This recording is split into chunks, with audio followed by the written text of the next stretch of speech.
Yang dia udah minta maaf sama anaknya, dia minta maaf sama mendiang ibunya. Tapi lo notice gak?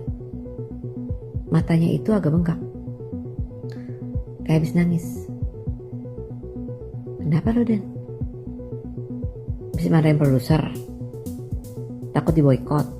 Video Denada terkait hubungannya dengan Ressa Rizky Rosano bahwa pemuda itu adalah anak kandungnya tak lantas membuat masalah selesai. Alih-alih dipuji, aksi Denada memicu kecurigaan dari rekan sesama publik figur, Andi Soraya. Melalui unggahan terbarunya, Andi memberikan analisis tajam terhadap motif di balik permohonan maaf tersebut yang dia nilai memiliki kejanggalan secara emosional maupun substansi. Hal pertama yang menjadi sorotan Andi adalah kondisi fisik Denada yang tampak sangat terpukul. Namun, artis 49 tahun ini tidak serta-merta percaya bahwa tangisan itu murni karena penyesalan. Dia mempertanyakan apakah ada tekanan dari pihak industri atau ketakutan akan kehilangan pekerjaan yang memicu reaksi tersebut. Kritik paling keras yang dilayangkan Andi Soraya adalah mengenai sosok Ratih. Menurutnya, permohonan maaf Denada terasa sangat pincang karena tidak menyebutkan nama orang yang paling berjasa dalam menjaga darah dagingnya sendiri. Andi Soraya menilai bahwa permintaan maaf kepada anak dan mendiang ibu adalah hal yang wajar. Namun, mengabaikan orang yang masih hidup dan telah berkorban banyak adalah sebuah kesalahan besar. Dia mengharapkan adanya etika minimalis, meskipun itu hanya sekadar formalitas. Bagi Andi, karena video tersebut tampak dibuat secara spontan tanpa naskah, maka apa yang tidak diucapkan justru menunjukkan isi hati Denada yang sebenarnya. Dia merasa sangat miris melihat bagaimana sosok Ratih yang disebutnya memberikan kasih sayang melebihi keluarga kandung justru tidak dianggap dalam momen rekonsiliasi tersebut. Padahal Ratih dianggap telah memberikan segalanya bagi anak Denada. Andi Soraya mendesak Denada untuk melakukan langkah nyata di dunia nyata, bukan sekadar konten digital. Dia meminta Denada untuk merendahkan hati dan menemui Ratih secara langsung untuk memperbaiki hubungan kekeluargaan yang sempat retak. Bahkan dia menyinggung soal tanggung jawab administratif yang harus segera diselesaikan, termasuk urusan kartu keluarga bagi anggota keluarga baru tersebut.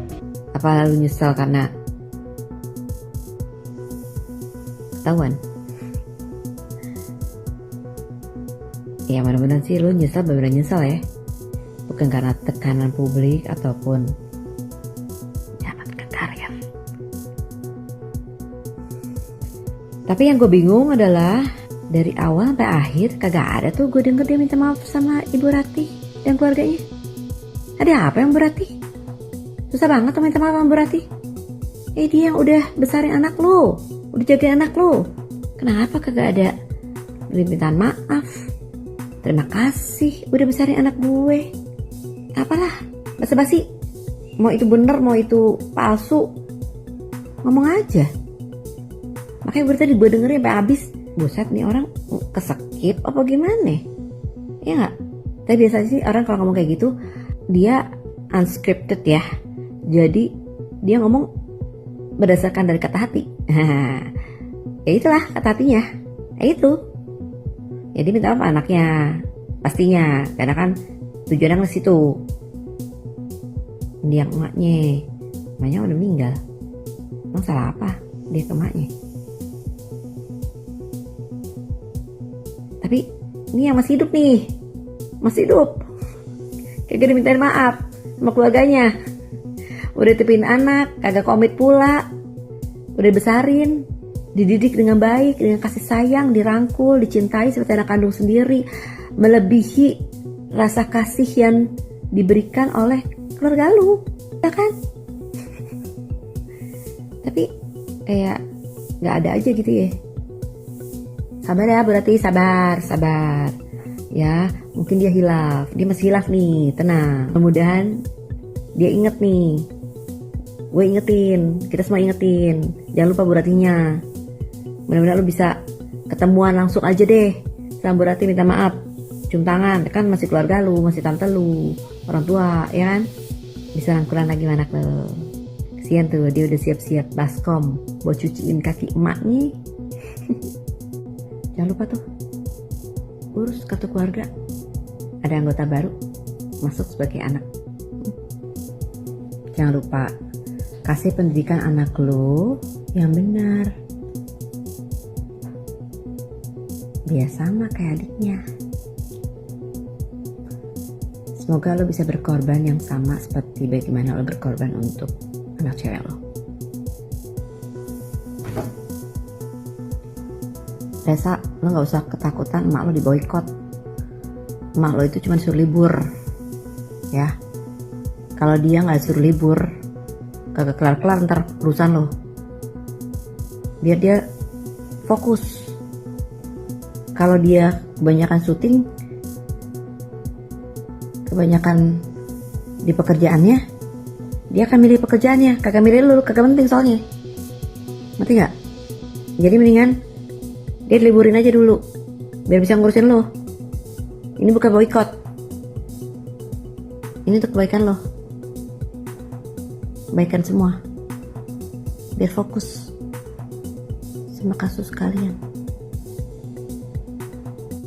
Oh iya, anak cewek lo udah tahu belum kasus ini? Terus gimana? Tanggapannya gimana? Kira-kira dia kaget gak sih kalau tiba-tiba abangnya bakal tinggal bareng sama dia? Ups, itu baru ide gue sih. Tapi baiknya begitu. Terus sekalian anak lo ke Singapura, ya, sekalian buat nemenin adiknya. Kesian perempuan sendirian.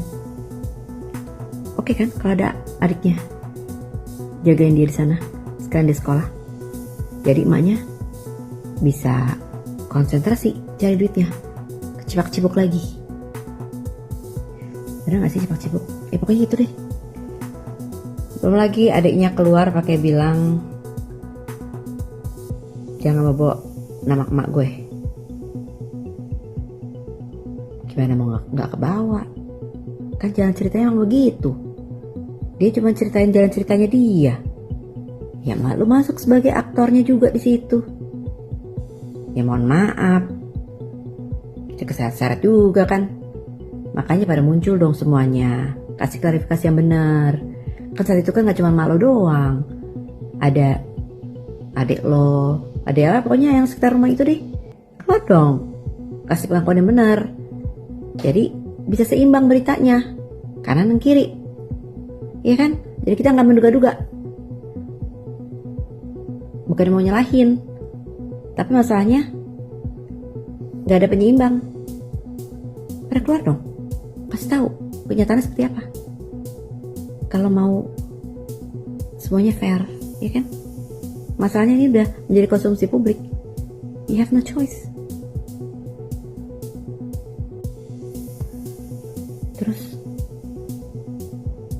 kenapa kakak lu setiap ingat masa itu, masa lalu, katanya langsung kayak orang PTSD? Kakak lu korban perang, PTSD, trauma apaan? Ada apa? Beranak dalam kubur dia saat itu? Diperkosa genderuwo? Apaan sih? Gak paham gue. Setrauma apaan? Kagak jelas deh.